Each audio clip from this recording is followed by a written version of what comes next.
ఈ మూవీ చూశాక ఖచ్చితంగా ప్రతి ఒక్కరికి ఒకటే అనిపిస్తుందన్నమాట. ఎన్ని ఎన్ని ఎన్ని ఎన్ని ఎన్ని ఎన్ని దారుణాలు సార్.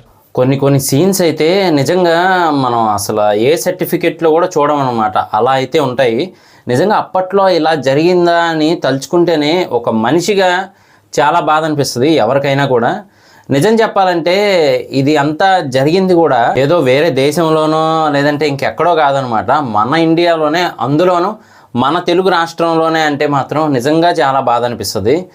ఒక నిరంకుశత్వ పాలన అని చెప్పొచ్చు అనమాట. అంటే నేను చెప్పిందే వేదం, నేను చెప్పిందే శాసనం అంటారు చూసారా, అలా అయితే పాలించిన టైం అని చెప్పి తెలుస్తూ ఉందన్నమాట. మరి అది నిజమా అబద్ధమా అనేది మనం తెలుసుకోలేం, కానీ నిజంగా ఆ రోజుల్లో జరిగిన కొన్ని యథార్థ సంఘటనల ఆధారంగా తీసుకొని మరీ చేశారనమాట.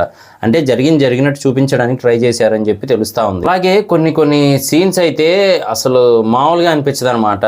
ఒక సీన్ ఉంటుంది భయ్య, అసలు మన అనసూయ గారు వీళ్ళందరూ కూడా మూవీలో బతుకమ్మ పండుగ చేసుకుంటూ ఉంటారనమాట బాధతో. అది కూడా అక్కడికి కూడా వచ్చి వాళ్ళ బట్టలన్నీ రిమూవ్ చేసేసి వాళ్ళని పెట్టే టార్చర్ మామూలుగా ఉండదు అసలు. చాలా దారుణం అనిపిస్తుంది అనమాట.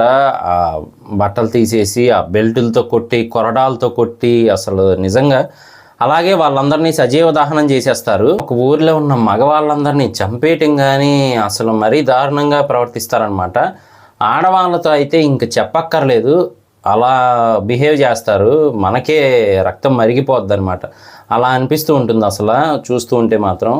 అన్ని దారుణాలను అప్పట్లో ఎలా తట్టుకున్నారో అసలు అనిపిస్తుంది.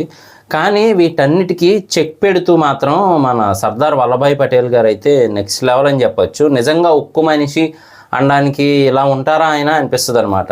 అంటే ఫస్ట్ అంతా మనకి ఈ మూవీ చూస్తున్నప్పుడు ఎందుకు ఇలా ఆయన సైలెంట్గా అన్నీ వింటూ ఉన్నారు, ఎందుకు ఇలా సైలెంట్గా అన్నీ వింటూ ఉన్నారు కానీ యాక్షన్ తీసుకోవట్లేదు అనుకుంటే, బ్యాక్ సైడు అప్పట్లో అంటే ఏదైతే అగ్రిమెంట్ కానీ లేదంటే ఆ దేశాల మధ్య ఉన్న నిబంధనలు కానీ అవి అతిక్రమించకుండా ఉండాలి అని చెప్పి నెహ్రూ గారు చెప్తున్నట్టయితే మనకు చూపిస్తారనమాట మూవీలో.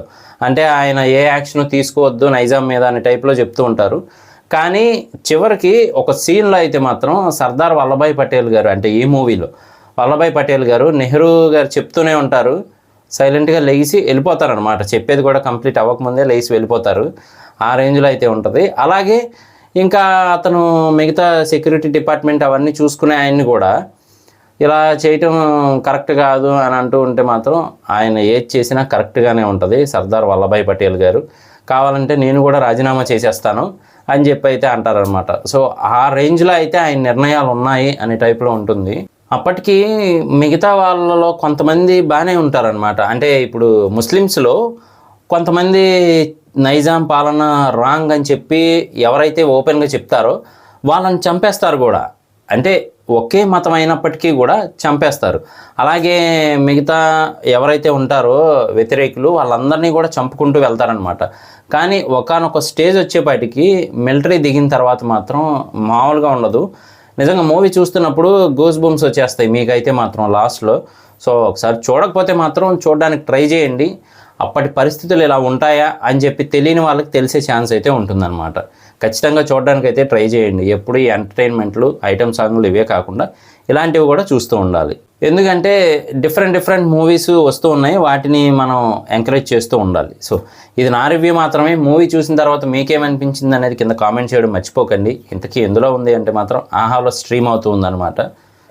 సో ఇది నా రివ్యూ. ఇలాంటి మరిన్ని ఇంట్రెస్టింగ్ వీడియోస్ కోసం, రివ్యూస్ కోసం మన ఛానల్ వెంటనే సబ్స్క్రైబ్ చేసుకోండి. నేను మీ ప్రసాద్, మళ్ళీ నెక్స్ట్ వీడియోలో కలుస్తాను. Love you all.